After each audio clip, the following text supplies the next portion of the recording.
you. Shankar to Fin Business. Pleased to be here. So Shankar, we will take two areas of Okay. technologies. One is capital markets and blockchain, how they have been integrating together. Yes. And the other is from the aspect of artificial intelligence, AI, and capital markets. So let's first go into the artificial intelligence area. What has been your experience in the artificial intelligence area? The artificial intelligence, as you know, is a very fascinating area. It is one of the fastest growing areas. Obviously, the banks as capital markets providers have been one of the later entrants into this field, but there is plenty of progress being made right now. So the typical use cases we look at when we work with our capital markets clients, first and foremost is in the area of fraud analytics. Now, so the beauty about using machine learning is basically to use the data from the past and kind of program the computer with an algorithm that looks for certain patterns. So it could be patterns of fines, for example. Banks can say, let us look at all the capital markets data around the world and see why fines happen. Obviously, there are certain times that regulation is not complied with, and this kind of shows pattern as to where there is a compliance issue. So banks can make sure that they are compliant and not pay all the fines that are happening. That is one instance. The second one is basically in the areas of algorithmic trading and so on. You're able to look at various swap activity, futures activity, and kind of look for certain patterns. When sometimes often either someone is shorting something or doing something which is not right. So those patterns, again, because of the volume of data that is available, one is able to form some patterns and so on. A third area in artificial intelligence is really how basically what we are doing is you're programming the computers to think like the human brain, and you're able to look at almost all aspects of AML and compliance, right? And then look at if a company should not be dealing with, a US bank should not be dealing with Iran, or some other company should not be dealing with a certain entity, then you're able to look at those patterns and kind of make a predictive analysis on how to avoid it in the future. So these are areas where banks typically lose a lot of money, and I think using machine learning helps us to kind of stay clear of the the wrong areas and kind of do what is right.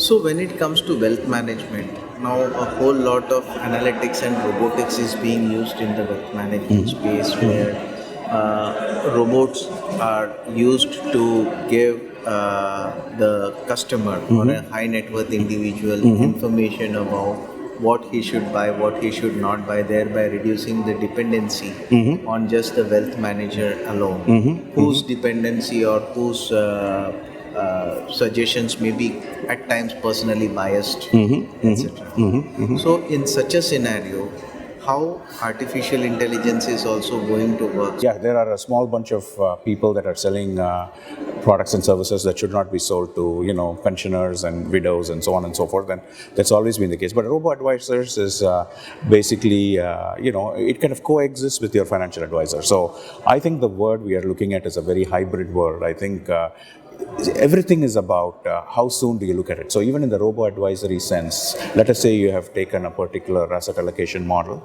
but if you don't forget to revisit the model as a customer and see if as more years happen, if it is good for you, I think we still have a risk. So I think the future is going to be about the robo-advisors kind of managing your asset allocation strategy and kind of liquidating when they have to and alerting you when they have to. But also in some ways for the higher net worth individuals, it is about how do you coexist with your financial advisors, and together you're able to take a decision. Some people I find don't want to talk to any humans. For them, the robo-advisors are there. But then oftentimes it is not that. I think people don't want that repetitive pressures of talking to a wealth advisor and getting pressured into buying things they don't want. So I think the best thing about a robo-advisor is it's able to come in and plan your life a lot better.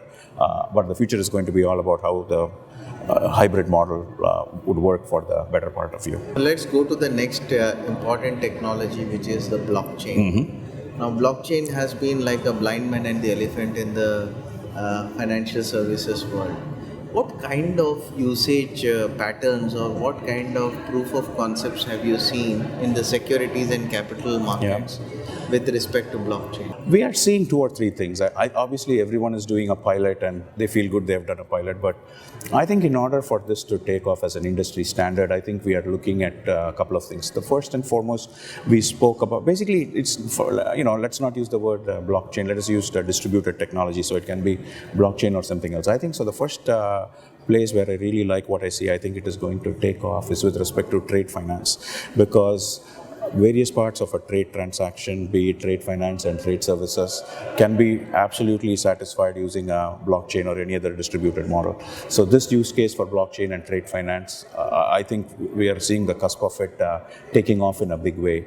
And it is quite possible that some of the banks may come together, and just like they plan to do a trade services utility, they may end up doing a trade services utility on a blockchain. So that is the first use case. The second use case is with the remittance business, because I mean, you have been in the Middle East, other places. The remittance business is a big part of what happens, and there are Western unions and so on that kind of go after this business, and so do some of the large retail banks.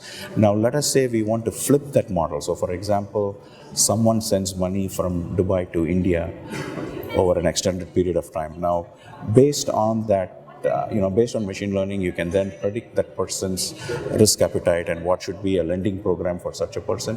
You are able to flip this transaction and lend some money to this person based on these predictive patterns, and that can sit on a blockchain because these parties are together. I think where blockchain typically doesn't work is if it is true transparent and you're putting competing forces there, and they may not want to show all the information, be it pricing information or risk information in one place. But other uses for distributed are it works very well, right? And AML compliance is the other area where blockchain works really well.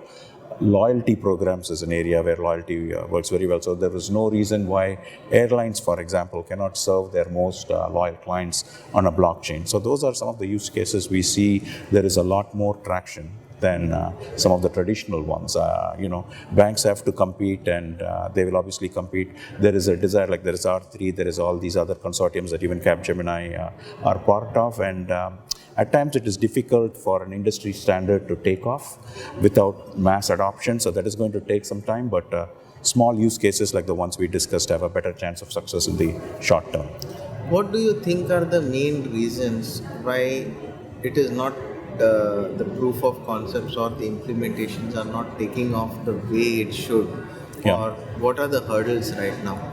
So the first hurdle is obviously the rate of return on investment. So I think each one of these kind of involves a lot of commitment in terms of time and money. So while I am okay to kind of do this for some time, I mean, obviously if it is not producing any results, whichever company you work for, obviously that organization has to worry about it. So that is the first thing.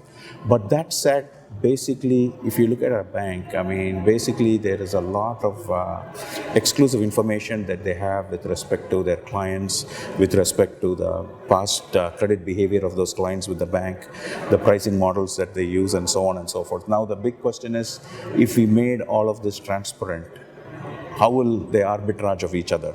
So that is the second reason why it is going to take some time to be taking off.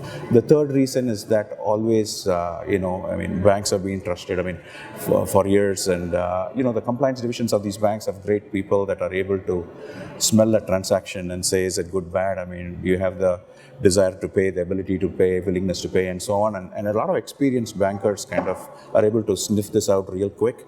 Now, kind of taking all this historical information and all the IP and putting it on a blockchain poses some challenges. Are you giving your competitive advantage away, and so on? But the technology of it is there. But the other thing we should remember is, let us not create a technology and force fit to something that is already working. I think what we should look at is what are the new problems that it can solve. I find that a lot of startups included, some of them are trying to force fit blockchain and other things and hoping that the next valuation happens. I think the world has gotten very smarter, and that may not happen as much as we think. So those are some of my thoughts. Any major security flaws, or have you noticed any major issues related to the security, especially when it comes to blockchain?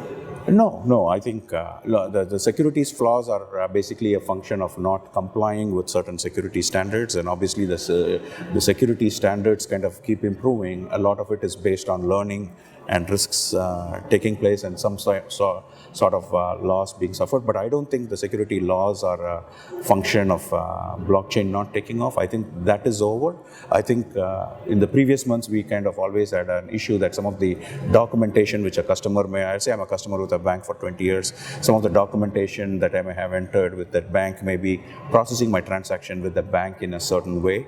And the fact that now the blockchain does not lend itself in the same way, kind of may pose some documentation risk, but we can get over that by writing new documentation and so on. I don't think the laws itself are an issue. I think it is more the practice, it is more the adoption, it is more the comfort, and it is the fact that people don't like to be force-fitted into a blockchain model when other models work. I think those are all the reasons why we don't see it taking off as much as it should. Interesting. Thank you very much. Thank you for having me. Have a great Cyboss and great being here.